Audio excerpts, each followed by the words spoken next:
जी, अस्सलाम वालेकुम। Welcome to Pakistan स्टॉकनेटिक।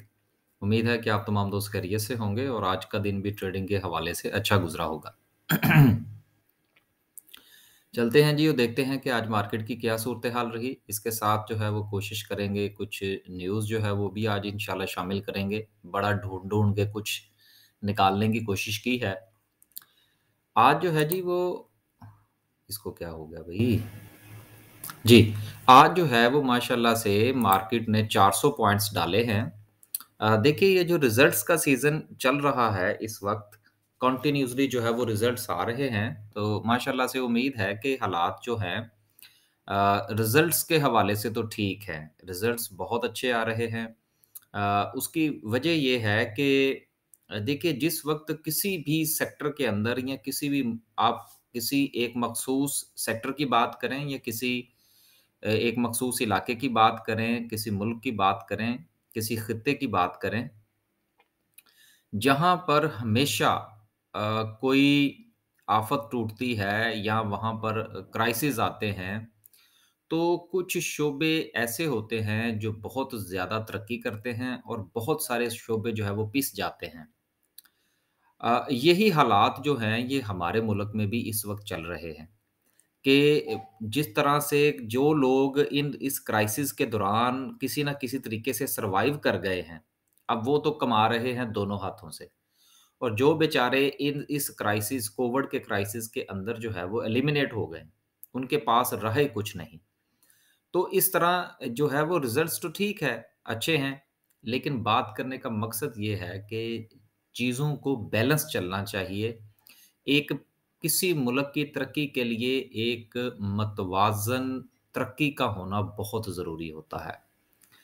Unfortunately हमारे यहाँ ऐसा नहीं है। बहरहाल ये इसके ऊपर फिर कभी बात करेंगे, सिर्फ़ कहने का मतलब ये है कि ये जो रिज़ल्ट्स आ रहे हैं, ये कुछ सेक्टर्स के तो आपको आउटस्टैंडिंग मिलेंगे और कुछ सेक्टर में हालात ख़राब भी हो सकते हैं। आगे चलते हैं जी और देखते हैं कि जी ऑल शेयर में आज क्या हुआ। ऑल शेयर में भी माशाल्लाह से 250 पॉइंट्स हैं, तो पूरी मार्केट में हलचल मची है आज।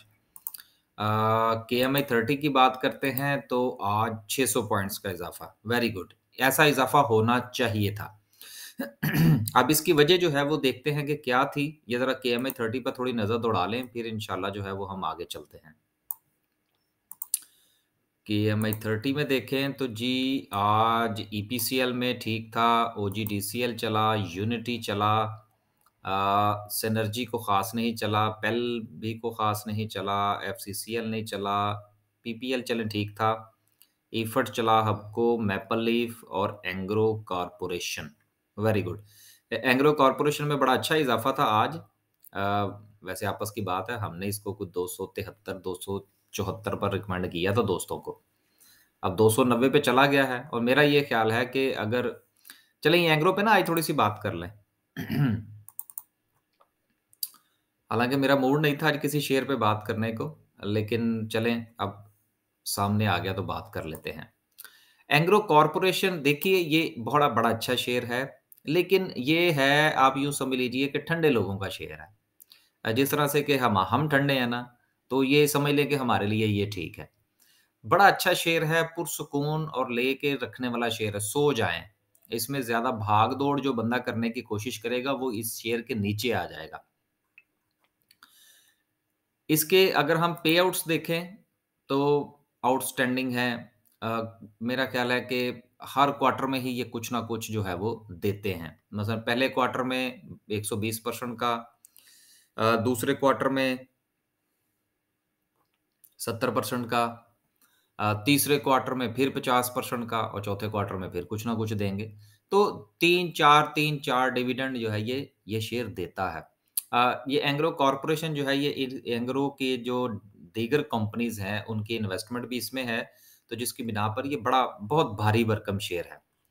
अ, आगे जहाँ तक इसका ताल्लुक है कि इसमें इक्विटी ज़रा देख लें कितने परसेंट है, 55% का फ्लोट है, लेकिन जो सबसे अहम बात होती है वो ये है कि जिस ग्रुप का शेयर है वो दिल के माड़े नहीं है। माड़े समझते हैं ना? कुछ ना कुछ जो है वो शेयर होल्डर के साथ बल्कि बहुत अच्छा जो है ये पे बैक करते हैं। फाइनेंशियल्स की बात करें तो फाइनेंशियल्स इसके बहुत अच्छे हैं। ₹28 ₹30 इसकी अर्निंग है। क्वार्टरली देखें तो इस बार तो मामलात कुछ ज़रा ऊपर जाते हुए नज़र आ रहे हैं। मसलन ₹11 की अर्निंग जो है वो तीसरे क्वार्टर में थी।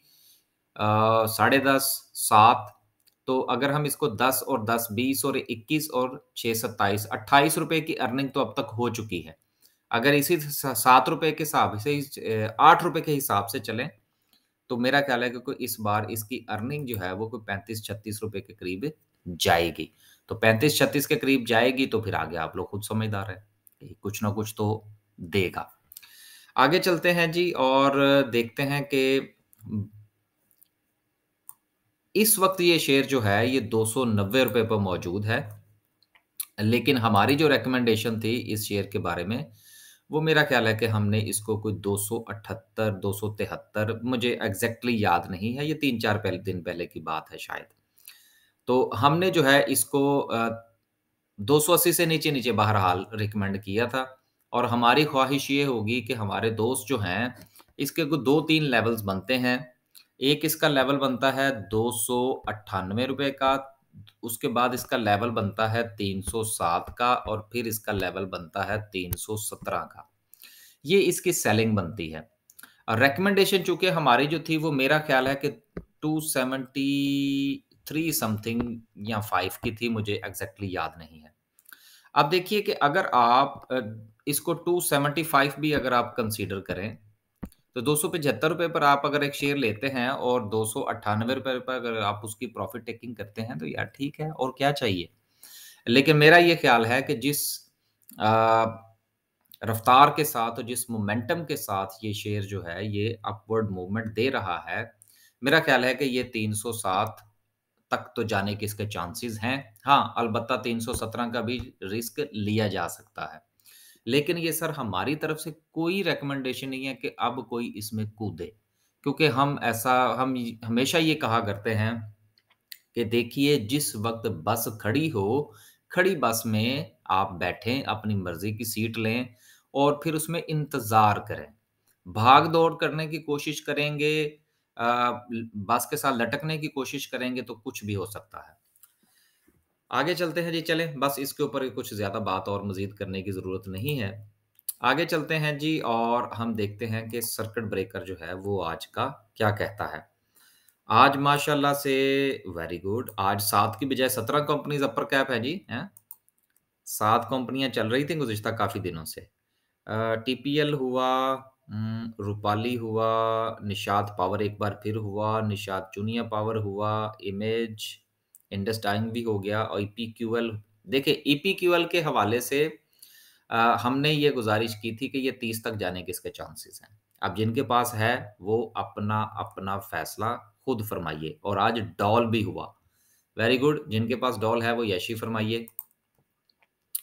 आगे चलते हैं जी और देखते हैं कि मज़ीद सूरत-ए-हाल नहीं यार ऊपर भी हैं। अ, ईपीक्यूएल, डॉल, एल्टन एनर्जी ठीक है, इट्स ओके। आगे चलें जी और देखते हैं कि लोअर कैप में कुछ है। नहीं लोअर कैप में कुछ नहीं है क्योंकि आज मार्केट के अंदर बहरहाल अच्छी एक प्रोग्रेस जो है वो हमें देखने को मिली है। इसको एन्जॉय भी कभी-कभी करना चाहिए। गुज़िश्ता 4-5 सेशन से मार्केट जो है वो रेंज बाउंड हुई थी। आज बड़े दिनों के बाद मार्केट ने जो है वो उस अपनी रेंज को तोड़ा है। लेकिन इस रेंज के टूटने से अभी हम आगे चलेंगे तो देखेंगे कि मार्केट का मोमेंटम कैसा है। मोमेंटम के की बुनियाद पर हम इस चीज़ का फ़ैसला करने की कोशिश करेंगे कि ये जो ये जो अपवर्ड मूवमेंट हमें नज़र आ रही है, ये कितनी स्ट्रॉन्ग हो सकती है। आगे चलें जी और ग्राफ़िकल व्यू देखते हैं। ग्राफ़िकल व्यू में माशाल्लाह से आज भी जो है वो टेक्नोलॉजी सेक्टर, केमिकल अब ये देखिए हर सेक्टर के चलने का एक वक़्त होता है। आपको याद होगा कि एक वक़्त ऐसा था कि जिसमें हमारा जो पावर जनरेशन है वो बिल्कुल वो क्या कहते हैं सफ़ाए हस्ती से मिटता हुआ नज़र आ रहा था। और आपको तो पता है कि हम तो जो है वो गरीबों, कमज़ोरों के साथी हैं। तो हमारी तरफ से ये ख़्वाहिश थी और मैंने 1-2 बार इस बात का ज़िक्र भी किया था वीडियो के अंदर कि भाई पावर जनरेशन कहीं नहीं जा रहा, ये आखिर एक ना एक दिन गवर्नमेंट को इनको पैसे देने पड़ेंगे। ये उधार है और उधार जो है वो जान नहीं छोड़ता। आगे आप लोग खुद समझदार हैं। अ, अब ये देखना है कि टेक्नोलॉजी सेक्टर है, केमिकल है, अब केमिकल का भी दौर चल रहा है, वेरी गुड। जिनके पास है डॉल-शॉल जिन्होंने उठाया हुआ है ₹20 पर, एन्जॉय करें। फूड देखिए, फूड के हवाले से बात ये है कि फूड का जो सेक्टर है वो ट्रीट-श्रीट की वजह से चल रहा है, लेकिन दूसरे जो छोटे शेयर्स हैं, वो भी चलेंगे। पावर जनरेशन, कमर्शियल बैंक्स हैं, textile composites, cement, miscellaneous engineering and fertiliser. अब इस वक़्त अगर आप हम थोड़ी-सी बात करें यहाँ पर, 2 सेक्टर ऐसे हैं कि जिनको यूँ समझ लीजिए कि मार पड़ रही है। अब वो 2 सेक्टर कौन-से हैं? एक सीमेंट सेक्टर को मार पड़ रही है, ठीक है? और ज़ाहिर-सी बात है कि सीमेंट सेक्टर जो है, इसका डायरेक्टली ताल्लुक जो है, ना चाहते हुए भी हमारे स्टील सेक्टर के साथ बनता है। तो इन दोनों सेक्टर्स को पड़ रही है मार। आगे आप लोग खुद समझदार हैं। आगे चलें जी। आगे चलें जी और सिंबल पोज़ीशन को देखते हैं। नहीं भई, वॉल्यूम हमारी मर्ज़ी का नहीं है। ये मैं देखना चाह रहा था कोई भी किसी किस्म के अल्फ़ाज़ अदा करने से पहले कि मार्केट की ये जो अपवर्ड मूव है, वो ठीक है, लेकिन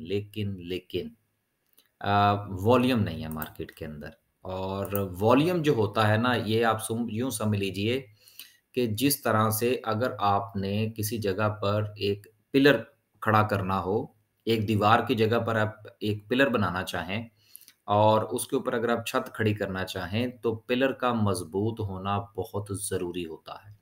इसी तरह से मार्केट की मूवमेंट जो होती है ना, उसमें जो उसका वॉल्यूम होता है, वॉल्यूम जो है ये डिसाइड करता है कि मार्केट की ये जो अपवर्ड मूव है, ये किस कदर स्ट्रॉन्ग होगी।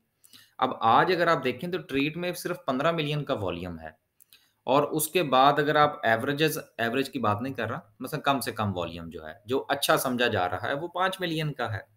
तो टॉप 10 कंपनीज़ के अंदर जो वॉल्यूम है, वो 5 मिलियन का होना, ये बिल्कुल कुछ भी वॉल्यूम नहीं है। फिर आप ये भी तो देखिए ना कि शेयर कितने-कितने बड़े हैं। ठीक है, चलें टीआरजी को अगर आप देख लें, ₹100 के करीब शेयर है, एफएफसी जो है, वो ₹100 के करीब शेयर है। ये 2 शेयर बड़े हैं। ईपीसीएल ₹50 का शेयर है, डब्ल्यूटीएल ₹2.5 का शेयर है, हम नेटवर्क जो है वो ₹7.5 का शेयर है, के इलेक्ट्रिक 3 साढ़े ₹3 का शेयर है। तो देखिए 4-5 50% से ज़्यादा जो शेयर हैं वो तो ₹10 के ₹20 के गिर्द घूम रहे हैं। तो इस पॉइंट ऑफ व्यू से मेरा ये ख्याल है टेली भी 16-17 का शेयर है। तो ₹20 से के नीचे से बहुत सारे शेयर हैं। तो ऐसे शेयर्स में से 25-25, 30-30 मिलियन का वॉल्यूम होना चाहिए। लिहाज़ा जहाँ-जहाँ अच्छा प्रॉफ़िट मिल रहा है, वहाँ से प्रॉफ़िट टेकिंग करनी चाहिए। जिस तरह से अभी कल जो था वो हमारी जो वीडियो थी, उसका जो टाइटल था वो भी यही था कि sell on strength, buy on dip. ये जो मामला है इसको हमें मेरा ये ख़्याल है कि हमें कैरी ऑन करना चाहिए। बस मेरा ख़्याल है और तो इसमें कुछ नहीं है, आगे चलते हैं। आगे चलते हैं जी और कुछ न्यूज़ को हैं हमारे पास आज। पहली न्यूज़ जो है वो बैंक्स के हवाले से है कि देखिए स्टेट बैंक ऑफ पाकिस्तान जो है, देखिए इस वक़्त स्टेट बैंक के हवाले से जो बातें की जा रही हैं कि उसकी नाम नेहाद किस्म की जो है वो ऑटोनॉमी बनाने की कोशिश की जा रही है, बल्कि बन गई है अब तो कोशिश नहीं, अब तो वो क्या कहते हैं कि जो साहब करने आए थे वो कर चुके हैं, इस असाइनमेंट पे वो मौजूद थे, वो उन्होंने अल्हम्दुलिल्लाह पूरी ईमानदारी के साथ की है। ठीक है ना? बात करने का मतलब ये है कि अब आने वाले दिनों में आप मज़ीद बहुत सारी चीज़ें देखेंगे, लेकिन ये सब कुछ होने के बावजूद भी या इससे पहले भी अगर आप देखें ना, तो हमारा स्टेट बैंक जो है वो खैर-ई-मेरी अ, नज़र रखता है। देखिए इख्तलाफ़ात जो है वो शख्सियात से ज़रूर हो सकते हैं, लेकिन इदारा जो है ना, इदारा जाती बात हमें बिल्कुल जो है वो दुरुस्त करनी चाहिए। हमारा स्टेट बैंक जो है वो दुनिया के बहुत सारे बैंक्स की निस्बत बहुत अच्छा परफ़ॉर्म करता है। ये तो कभी आप अगर इंटरनेशनल जो है वो आप पढ़ें, न्यूज़ देखें, तो फिर आपको पता चले कि इतने बुरे हालात भी नहीं हैं हमारे बैंकिंग सेक्टर के। और उसके बुरे हालात ना होने की जो वजह है, वो हमारे स्टेट बैंक का डंडा होता है जो सर पे पड़ता है इनके। आगे चलते हैं जी। अ, स्ट कुछ बैंक्स थे जिन्होंने कुछ हैंकी-पैंकी की थी, तो उसकी बुनियाद पर इन्होंने ठोके हैं उनको जुर्माने। उन बैंक्स में जो है उसमें बैंक अल हबीब है, इसको जुर्माना जो है वो हुआ है। इसके अलावा बैंक ऑफ पंजाब है, स्टैंडर्ड चार्टर्ड बैंक है, अस्करी बैंक है, लो भई वर्दी आलियो ਤੁਹਾਨੂੰ भी जुर्माना हो गया जी। उसके बाद जो है नेशनल बैंक ऑफ पाकिस्तान है। तो इन तमाम बैंक्स ने मुख्तलिफ़ किस्म की अब ये काफ़ी बड़ी न्यूज़ है, इसकी तरफ तो हम नहीं जाएँगे। लेकिन चूँकि हमने ये देखना है कि स्टैंडर्ड चार्टर्ड बैंक जो है, ये भी रजिस्टर्ड है, स्टॉक मार्केट के अंदर बीओपी भी रजिस्टर्ड है, बैंक अल हबीब भी है, अस्करी बैंक भी है और नेशनल बैंक भी है। तो जिन 5 को पेनलाइज़ किया गया है, इनको पेनल्टीज़ पड़ी हैं, कुछ वायलेशन इन्होंने की है, तो मेरा ख़्याल है कि इनके शेयर्स के ऊपर कोई थोड़ा-बहुत ऊपर-नीचे असर हो सकता है, लेकिन ये वक़्ती होगा, इसमें कुछ ज़्यादा परेशान होने की बात नहीं है। ये मेरी एक अपनी ज़ाती राय है। लिहाज़ा गुज़ारिश ये है कि हम वीडियो के अंदर जो भी बात करते हैं, आप उसको सुनें, आपकी मेहरबानी है। लेकिन उसको एक तो आँखें बंद करके मानने की ज़रूरत नहीं है और दूसरी चीज़ ये है कि फ़ैसला आपने अपने हालात के मुताबिक करना है। हमारा ये ख़्याल है कि इस चीज़ का कुछ ज़्यादा फ़र्क नहीं पड़ेगा। आगे चलते हैं जी और दूसरी जो ख़बर है, वो इस हवाले से है कि मिनी बजट के अंदर कुछ मामलात जो हैं, वो आईटी सेक्टर के हवाले से ऊपर-नीचे हुए हैं। तो जो हमारी आईटी कंपनीज़ हैं और ख़ास तौर पर ये जो टेलीकॉम सेक्टर है, इन्होंने सर पे हाथ रखे हुए हैं और इनका कहना ये है कि जी हमारे साथ जो वादे किए गए थे, उनको वफ़ा किया जाए, ताकि जी हम जो है वो मुल्क की तरक्की में अपना किरदार अदा कर सकें। हालाँकि जितना ये किरदार अदा कर रहे हैं, वो सबको पता है, टेलीकॉम सेक्टर में आप लोग सर्विसेज़ इस्तेमाल करते हैं, हम भी सर्विसेज़ इस्तेमाल करते हैं, बहुत ही बुरे हालात हैं। तो बहरहाल चलें, मान लेते हैं इनकी बात। तो एक तो ये न्यूज़ थी। नेक्स्ट जो है न्यूज़ वो के इलेक्ट्रिक के हवाले से है। देखिए के इलेक्ट्रिक जो है अ, ये शंघाई इलेक्ट्रिक जो है इसके बारे में आज ज़रा थोड़ी-सी बात हो जाए। ये पिछले दिनों दोबारा से फिर जो है के इलेक्ट्रिक के अंदर वॉल्यूम लगना शुरू हुआ है थोड़ा-सा। हालाँकि उतना नहीं है जितना होना चाहिए था। लेकिन कंपैरेटिवली जिस वक़्त हम इसको मार्केट के साथ इसका मुवाज़ना करते हैं तो फिर तो हम कहते हैं जी कि कंपैरेटिवली तो वॉल्यूम लग रहा है। अब देखिए अगर किसी में वॉल्यूम नहीं लग रहा और किसी में अगर कोई 5 शेयर्स का वॉल्यूम लगता है तो फिर हम तो उसको कंसीडर करेंगे। उसकी वजह ये है कि देखिए शंघाई इलेक्ट्रिक जो है उसने उसके साथ इसके सौदे सलफ़ जो है वो तय हो चुके हैं, सब कुछ हो चुका है। ये मसला जो है आ जाके के इलेक्ट्रिक के कुछ के ज़िम्मे कुछ वाजिबात हैं, जो कि गवर्नमेंट ऑफ पाकिस्तान के हैं।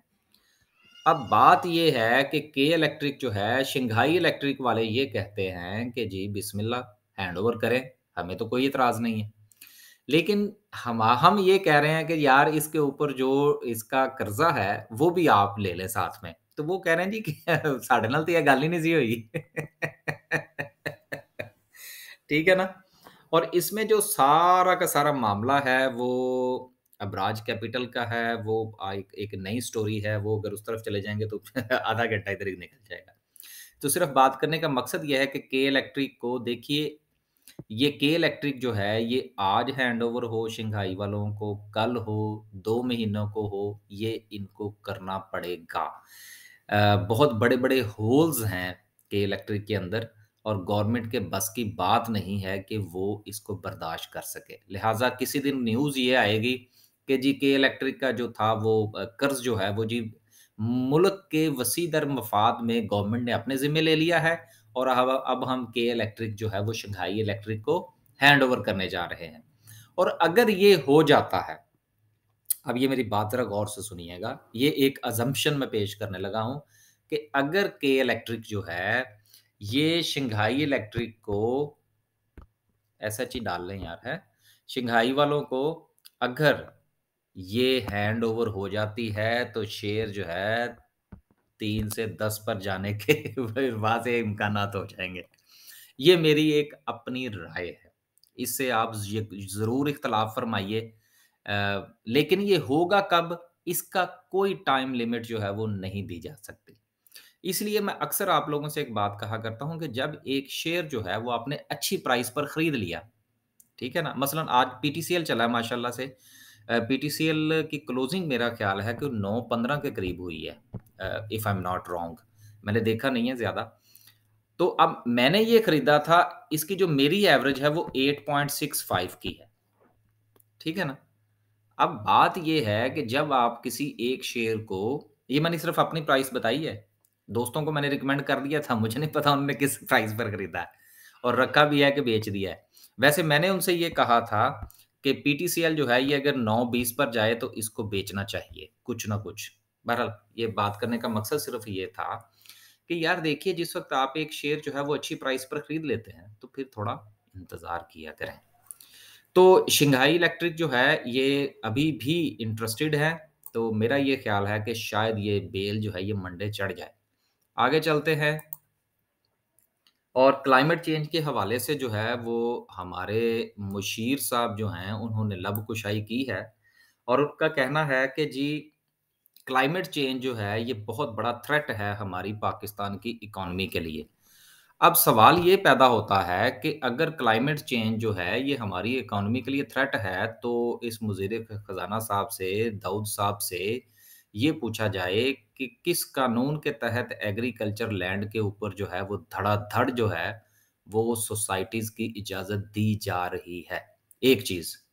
दूसरी चीज़ ये है कि क्लाइमेट चेंज का रोना रोने वाले और इसके ऊपर बात करने वाले मुशीर साहब जो हैं, सर ये पिछली चंद हुकूमतों में भी रहे हैं, अब उसके ऊपर डिटेल में नहीं जाएँगे। तो इनसे ये पूछा जाए कि कराची के अंदर समंदर की ज़मीन जो है, उसको फ़िल करके उसके ऊपर कौन हाउसिंग सोसाइटी बनाने जा रहा है? ठीक है ना? अब ये कराची वाले बेहतर जानते होंगे कि समंदर जो है उसको किसने कौन फ़िल कर रहा है। वो मट्टी डाल-डाल के तो उसको समुद्र को फ़िल करके प्लॉट बनाए जा रहे हैं, हद हो जाती है वैसे। तो क्लाइमेट के ऊपर तो असर पड़ेगा ना भाई।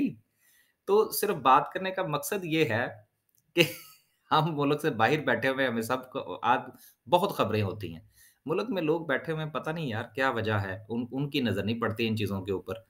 तो क्लाइमेट चेंज का सर ये थ्रेट बनेगा, बन रहा है और हमारी आने वाली नस्लें ये भुगतेंगी। आप देखिएगा अगर हमने इस चीज़ के ऊपर अभी भी तवज्जो ना दी, तो दिन दोनों हाथों से इन मामलात को लूटा जा रहा है और जिस तरह अंधेपन का एक इज़हार करके चीज़ों को नज़रों से ओझल किया जा रहा है, ये किसी न किसी दिन फाइलें निकलेंगी। देखना सिर्फ ये होता है कि जिस वक़्त कोर्ट फ़ैसला करती है, तो वो कोर्ट भी क्या अंधों की तरह फ़ैसला करती है। उसे सिर्फ कुछ 1-2 बिल्डिंग्स नज़र आती हैं, उसे निचला टावर नज़र आता है, उसे तिजोरी टावर नज़र आता है, उसे एक जामिया मस्जिद नज़र आती है पार्क पे बनी हुई। लेकिन उसके अलावा उसको ये नज़र नहीं आता कि समंदर की ज़मीन किसने फ़िल की और उसके ऊपर कौन प्रॉपर्टीज़ बना रहा है। बहरहाल बात करने का मतलब ये है कि सर जो हमारे क्लाइमेट के मामलात हैं, वो आने वाले दिनों में मज़ीद ख़राब होंगे। बस जी, आगे चलते हैं और देखते हैं आज की कैंडल को। कोशिश करेंगे यार आने वाले दिनों में थोड़ी-सी वीडियोज़ जो हैं, वो थोड़ा अ, और टाइम लगा के बनाएँ। लेकिन जब इतना टाइम लगाते हैं, तो फिर और भी काफ़ी सारे मसले-मसाइल हो जाते हैं। लेकिन इंशाअल्लाह देखेंगे इन चीज़ों को। राइट।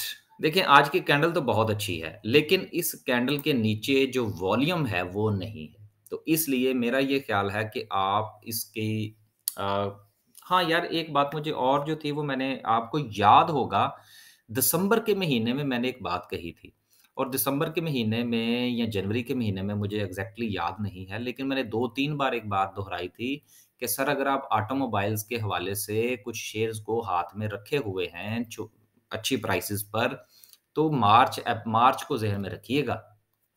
आपको याद होगा कि मैंने ये बात की थी, मैं आज फिर दोहरा देता हूँ। दूसरा ये कि कल की वीडियो में वो मेरा ख़्याल है कि मैं जब बात कर रहा था तो एबीएल और यूबीएल मिक्स्ड अप हो गए। वो बेस्ट वे ग्रुप के हवाले से हम बात कर रहे थे, तो वो भी दोस्तों ने बड़ी करेक्शन भेजी। तो मेहरबानी सर आप सब दोस्तों की।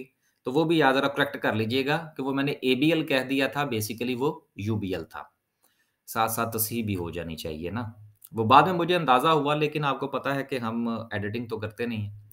अच्छा जी, हमारा जो आज की कैंडल का है, देखिए कैंडल का अगर आप टॉप देखें तो एग्ज़ैक्टली आपको वही मिल रहा है जहाँ से मार्केट एक बार मार खा के नीचे आ चुकी है।